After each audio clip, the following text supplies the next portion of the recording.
So this last weekend, I got to hang out at the Retrobit booth at Portland Retro Gaming Expo, and I kind of want to tell you all about it. So this is the first year that I got to go out to the Portland Retro Gaming Expo, and the whole thing essentially was a whim on my part. I was offered a badge from one of my contacts in the marketing department of Retrobit. They had extra badges, was wondering if I wanted one, just to come and enjoy the show, save a couple bucks. So, went back and forth on that decision for a very long time because flight, hotel, it's a very expensive thing, especially for us doing full-time YouTube under 100K. But, you know what, we made it work. So, about 3 days, like the week of the event here, like last Monday, finally finalized the decision that yeah, I'm gonna make it out there. So we'd been able to get the flights, we got enough for the hotel, so it made the whole thing work.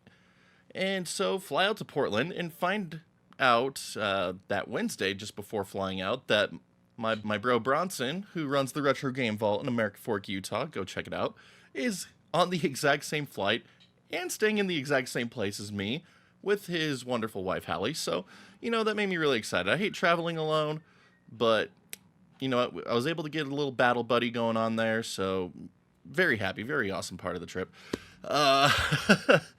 And so we make it out to Portland, and, we're hanging out, and then we head over to the convention center to go get the badges and to go check out the arcades and stuff.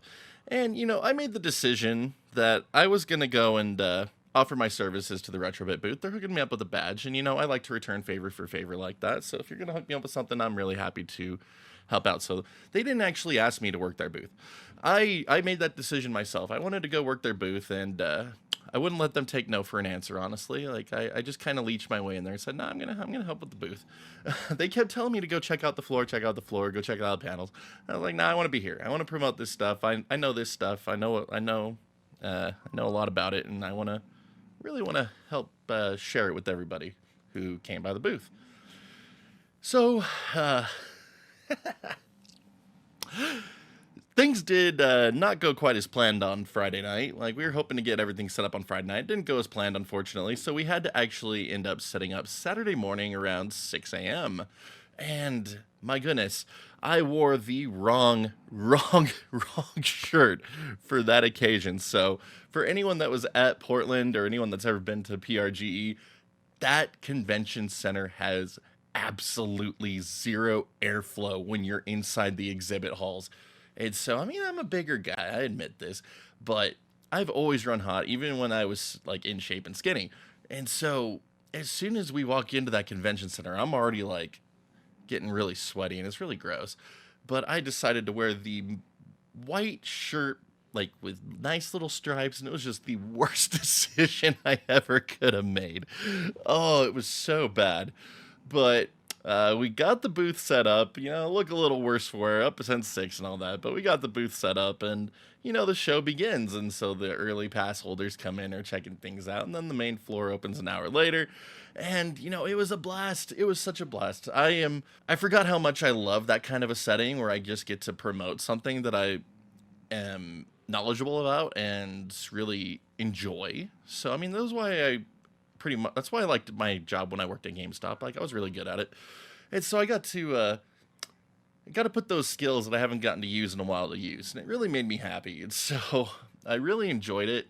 Got to talk to the Sega Shiro team. Got to talk to G the Next Level. Just a bunch of different creators, and then just a bunch of different patrons of the convention that came through. And it was really great. Got to meet a couple of you that actually know me from my channel, which was pretty cool. So thank you for giving me a nice little ego boost in that regard. It really meant a lot to me.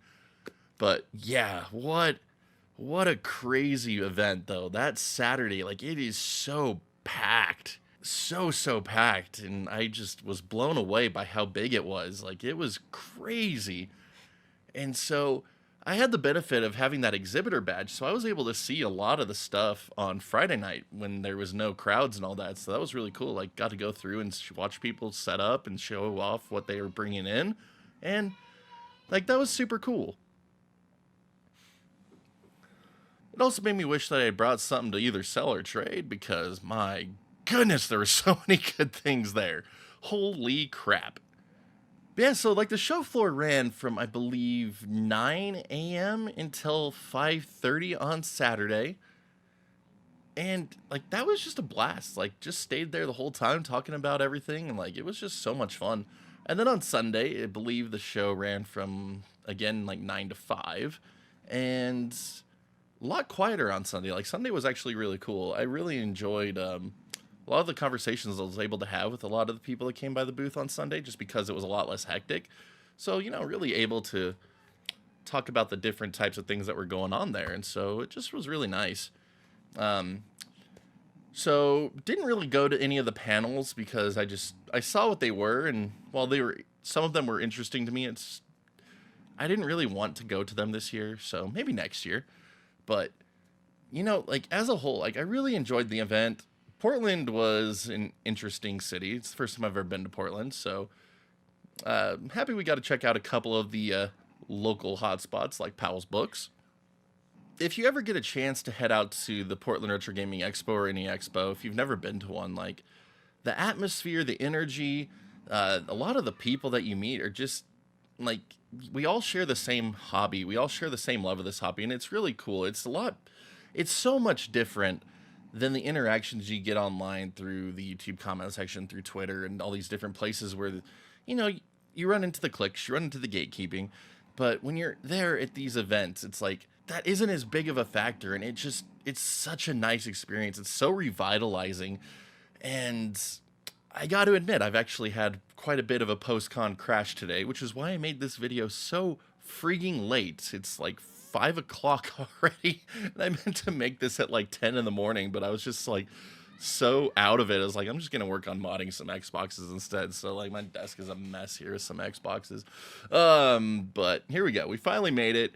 I just wanted to drop a big thank you again to Retrobit for giving me the pass that spurred this whole spontaneous trip.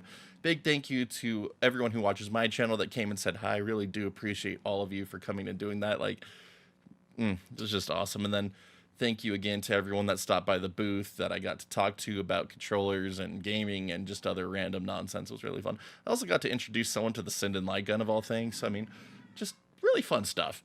But I'm really hoping that I can head out to another convention soon to come and see each and every one of you again, because that really was just one of the funnest experiences I've had in quite a while. So really looking forward to the next one.